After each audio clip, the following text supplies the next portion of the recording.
Hey, this is Meredith's husband. I've got some SEO advice for you, but I'm going to keep it really simple so that you can understand it, so it makes sense, and most importantly, so you can actually use it.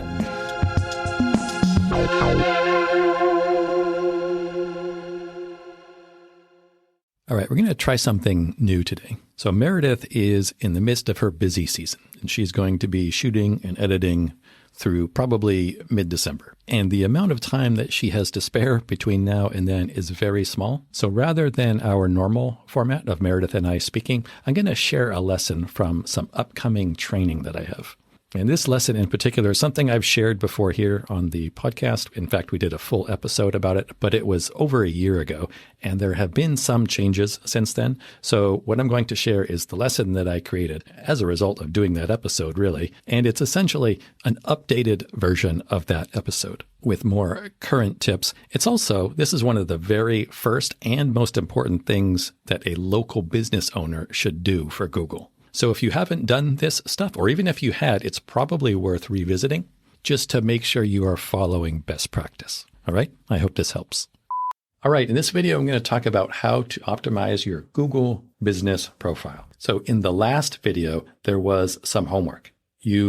Hopefully you went to Google Search Console and you looked up which keywords, which queries were most popular for your website. How are people most often actually getting to your website? One thing that you may have found is that people are searching for your name or your brand name. It's pretty common. And in fact, you may have found that that's the most popular query. That's the most popular way that people are finding your website. That is also common, whether the numbers are small or whether the numbers are big, because people could be looking for you by name for a number of reasons. Could be they maybe have worked with you in the past and they just are trying to get to your website. Could be they have seen your name on social media or heard your business name from a friend or heard about you somewhere else, and now they're interested in it. They need a photographer. They're thinking about hiring you. It could also be, could be your mom. It's like competitors looking to see exactly what you're offering. At least some of those people are going to be looking for you because they are interested in potentially hiring you. And they are doing at least some amount of research. Okay, these are going to be probably your best clients, the ones who do a little bit of research. They're not just contacting you blindly. They're trying to learn a little bit first. And they obviously have already heard about you. Okay, they have your business name, they have your personal name, and they're searching for it. They are taking the next step. We want to make a really strong first impression or a really strong next impression on those people, because not only are they likely to be good clients, they are also going to be much higher converting. And that means those people, they have a much better chance of actually contacting you than people who find your website by some other sort of search. And this may be obvious, but I have seen this. This is a super basic kind of fact in my industry, is that what we call branded searches, somebody's searching for your name or your brand name, your company name, they convert higher than anything else. I can see that from looking at Google Analytics. It's just a simple fact, and the difference is very noticeable. So we want to make the best first impression or next impression that we can on those people.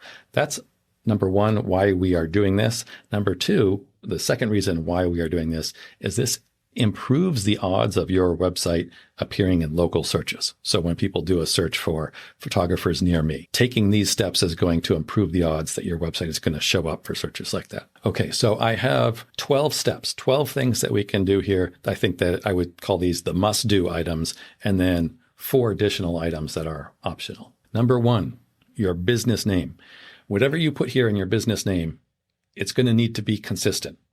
A few lessons from now, we're going to talk about local business citations and creating business listings on other websites and directories. The business name always needs to be exactly consistent.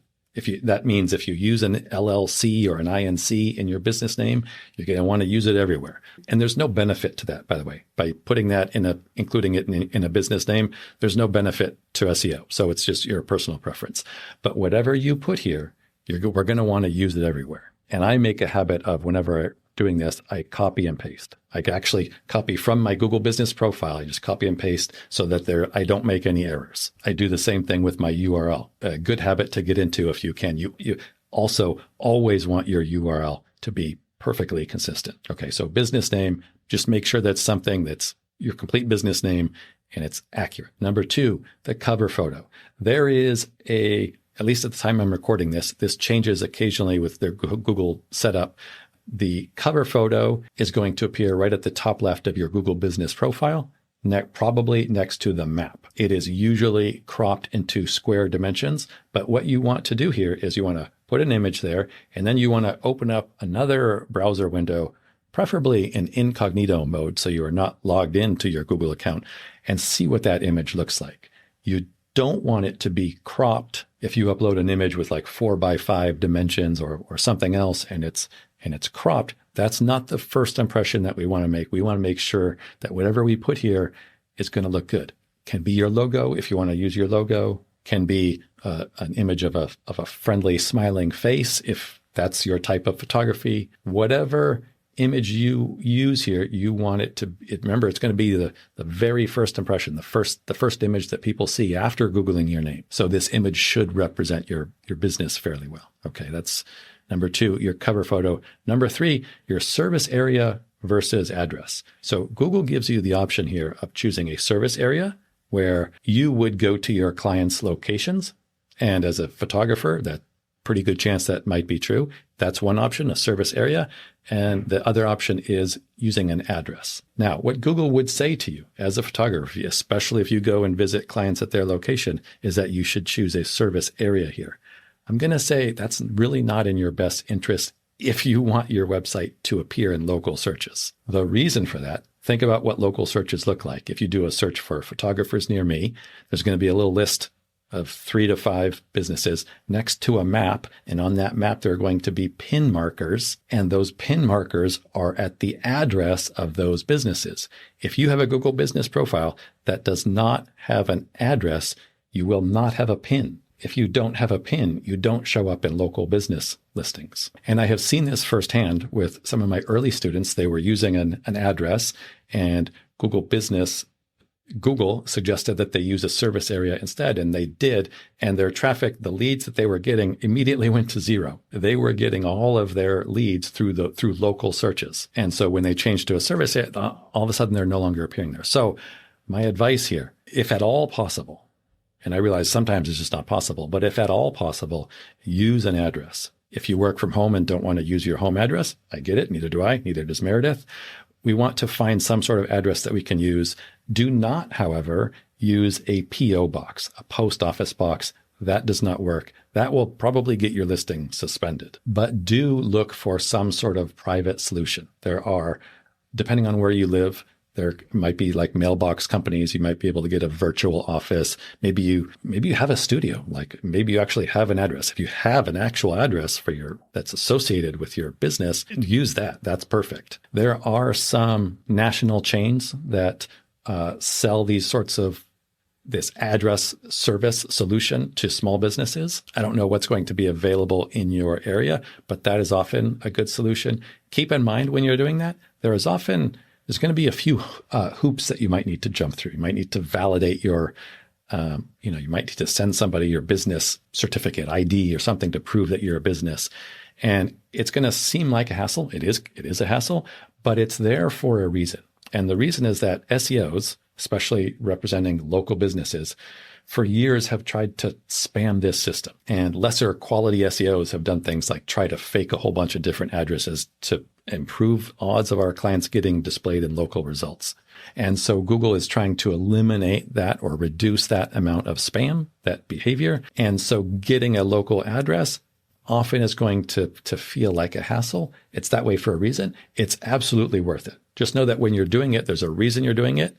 And it might seem like a hassle. Hopefully that prevents some of your competitors from doing it, and you will then have the advantage. And the only other thing to think about is if you think about the geographic area where you serve clients, try, if you can, to get an address right in the middle. So if you're visualizing a map and you have a circle on that map and that's where you serve clients, a pin right in the middle of that circle would be probably what you want to do. That's going to give you the best odds of appearing in those local search results. Okay, so that's number 3, service area versus address. Number 4, your logo. So at the time I am recording this, you can still upload your logo to Google inside your Google business profile, but it's not being displayed on the front end. This, not long ago, it was being displayed. Good rule of thumb here, upload your logo, use whatever dimensions that Google suggests. If they don't have a suggestion, again, these things change with Google, but upload your logo. Again, go to your incognito browser and take a look and see how it displays. Also here, we don't want to have our logo cropped. So it might be square, it might be 4x5, whatever it is, just make sure it's going to look good to users on a browser. Okay, number 5, your business info, your business phone number is important. And the reason it's important, you want to have a local area code. You don't want to have, like Meredith, for example, has a cell phone, but she moved from LA, so she still has that area code. If that's the case, you would not want to use that phone number. You want to have a local area code. It could be either a landline or a cell phone, but you want it to be local. One option, depending on where you live, this might not be easy. I know in New York City, it's kind of hard sometimes to get a local area code phone number, but Google Voice is one way to do this. Again, sometimes if you're doing that, if you put in the area code you want, they won't be available. They will suggest like a neighboring city or something. I would highly encourage you to look for some sort of solution where you can get a local area code if you don't already have one. Okay, so that's number 5, your business phone number. Number 6, products and prices. So Google will allow you to place in your business profile your products and services and the prices. Now, they have gone back and forth. I think initially it was just products, and then they added products and services. But even if they have gone back or will go back to just products, you might think that as a photographer, you don't have a product, you have a service. That's close enough. That's a product. Your session is technically a type of product. It's something that people purchase. I would say you probably have a session fee. You probably have some sort of other fee for however you deliver the photos, whether it's on a hard drive or in an album or whatever it is. Those are products. Products that you can include your prices, so you can start to educate people here, and you can include images. You can include an image for every product. Again, remember, this is one of the only opportunities, probably the only opportunity, where you can control exactly what image you are going to display on Google before people get to your website. Okay, you can't do that very often. In fact, you can really never do that. So absolutely take this opportunity to do that. That's number 6, your products and services with prices. Number 7, product categories. So in addition to the products and the services, you can also have categories. So for example, Meredith's a photographer. She has a session fee. She has albums, wall art, digital files. Those are all products. Product categories would be something like children's photography, pet photography, event photography. Again, we can include images. And here, what's important is you don't put prices on a category, but the way you name the product categories, and this applies to the products and services also, but the way you name them is important because there's not a lot of space. You're not working with a lot of, so you can't have a really long product name or product category name. It's going to be truncated, meaning Google's going to cut it down to like, I don't know how many characters, but it's going to be relatively short.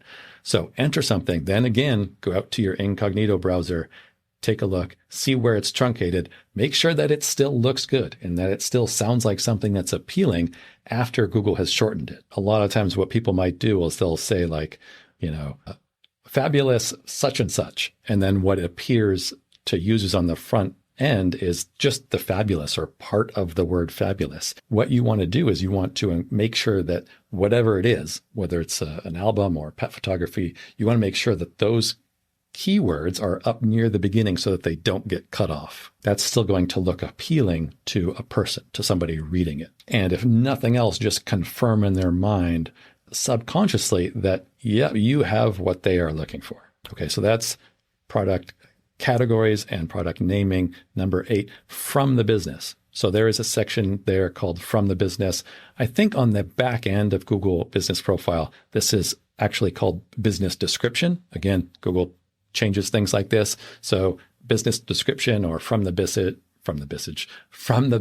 it's a message from you, probably about your business. Now, what people expect to see when they see a section like this, a business description or from the business, people expect to see some sort of description like I've been in business 20 years and this is what I do and et cetera, et cetera. I like to do something different to kind of stand out. And personally, what I do is I put a testimonial in this section and I try to choose a testimonial that has a really strong beginning. And the reason I do that is to sort of capture people's attention. Because like I said, people are expecting some sort of generic business description. If you put something different there, hopefully captures their attention because it's just not what they're expecting. So that's what I like to do. Whatever you do there, I would encourage you, choose something with a strong beginning or create something with a strong beginning to capture people's attention. And definitely just make sure you have something there. Do not leave it blank. Okay. Number 9, updates. So you can create updates here for your Google Business profile,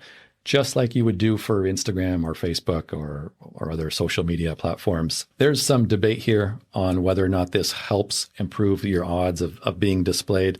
My opinion is that, Google says this doesn't improve your odds of being displayed. And of course, Google is going to say that. Inside the industry, we all expect Google will say that. My feeling and my colleagues' feeling is that it absolutely cannot hurt. And it probably does help a little bit. So what I do personally is I take a thumbnail from a recent podcast episode and it has, a thumbnail and some text there. And I use that. Another chance to display an image, another chance to send sort of marketing message about what, for me, I'm educating people. What do I talk about? What are my topics? For you, it might be some images about, of weddings or whatever type of photography you do. Something else you could do here, if you are active at all on Instagram or Facebook or other social media, look back over the last month or 2 or 3 and just take a few updates that were, popular, however popular they were amongst your updates. Choose the ones that were most popular and post them on Google. And I would say you don't need to do this more than once a month. I don't think there's an advantage to being like really active here, but Google will over time remove updates. So if you put an update here and leave it for 6 months or 12 months, at some point it's going to be old and it's not going to display anymore. So I would say you want to do this, have one a month, and it can be just an image and a caption if that's all you want to do. Again, an opportunity to put your images in front of people who are already searching for you by name. Okay. I don't think you can go wrong in doing that. That's number 9, updates. Number 10, reviews. And this is number 10, but these are not in order of importance. This is super important, and that's reviews. You really, really, really want to have reviews for your business. I hope that's obvious. And the trend has been over the last few years, used to be that reviews were not very important in order to get into local rankings. Now, I can't remember the last time I saw any sort of business in local rankings that didn't have reviews or that had poor reviews. So reviews are important for that.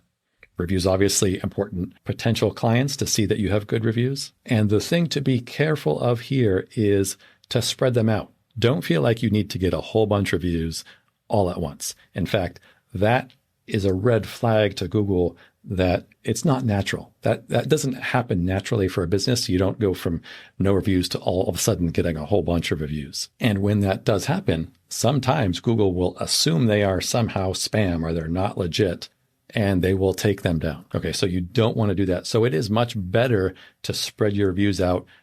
Don't feel you need to go out and contact clients from years ago.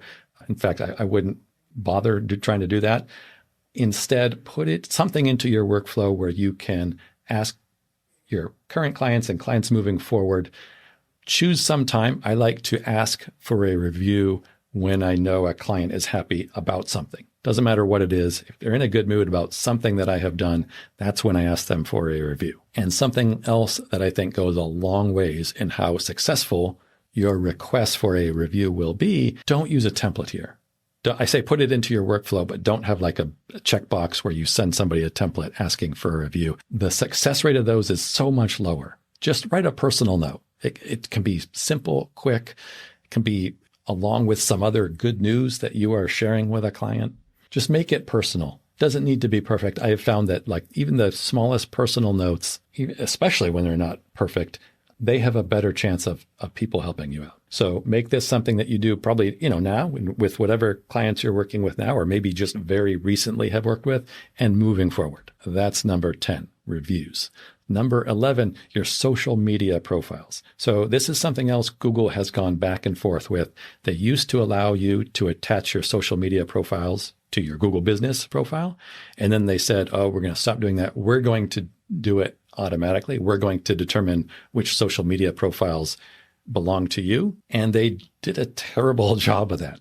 I don't know what they did, but there was all sorts of problems with people having the wrong social media profiles attributed to their business. A lot of times it was either a similar name or similar business name or the exact same business name, but in a different state. Whatever the case, it didn't go well. And so Google has gone back now to allowing you to enter your own social media profiles on your Google business profile. Absolutely do this. It helps demonstrate to Google your sort of ecosystem. All of your profiles will be linked together. This is something that's just good for all of SEO. Absolutely do this, as long as you do have some social media profiles. And that can be Meta, Instagram, Facebook. It can be TikTok. Actually, we'll see what happens. Right now, TikTok is kind of up in the air with their future moving forward. It can also be YouTube. I think LinkedIn is an option there. If you don't use LinkedIn, I do recommend you get a LinkedIn page. I know as a photographer, you're a B2C, you're dealing with families or individuals. A lot of times you might think that a LinkedIn profile is not appropriate. It absolutely is. But please do it. Even if you don't use LinkedIn yourself, the people you hire, there's a good chance they do. And it just makes your business look more legit in the online world, especially to Google. Okay, so that's number 11, social media profiles. Number 12 is sort of a summary, but this is really important. Photos. Okay, people love photos. You're a photographer. You should have photos. I can tell you this for a fact from looking at what we call heat maps. And a heat map is, if you've ever seen like an image of a website, and on that image is like colors kind of swirling around. That's a heat map. And what it does is it's meant to tell website owners, like marketers and developers, what areas of a website attract the most attention, either by the way people are looking at it or what they are clicking on. And it's images. Images always attract the most attention. So in creating your Google business profile here, just know these images they're going to be the first things that people glance at. Even if they only look at it for a tiny fraction of a second before then scanning text, they're going to look at the images first. Like I said, this is the only opportunity you're going to have to choose very specifically which images you want to display on Google before people get to your site. You don't have that option. So your Google business profile is the opportunity for you to do this. Add images wherever you can. The more, the better. And in fact, that's probably true for all the information here. Not just images, but anywhere you can add text, probably going to be beneficial to do so. All right, there are a few more optional things that you can add to your Google business profile in that lesson, but it does go on for another 10 minutes or so. And I realize that this is already longer than our typical episode. So let me know if you like this format, if you want to hear the rest of those. I'll put a link below where you can cast a vote. And I'll either include those optional steps in an upcoming episode or just link to that entire lesson when it is launched on my website. But for now, I hope that helps. Hey, thank you so much for listening. We really hope that you find this helpful and useful. And if you do, what you could do for us as a thanks would be to, drumroll please, yes, leave a review. Yes, everybody says it, I know, but it really does make a difference. Take 3 seconds, leave as many stars, say something really nice about what you like about the podcast and maybe why other people would like it. It would mean the world to us, especially my husband. That better? All right, I'm going to try one where I'm not going to be charming.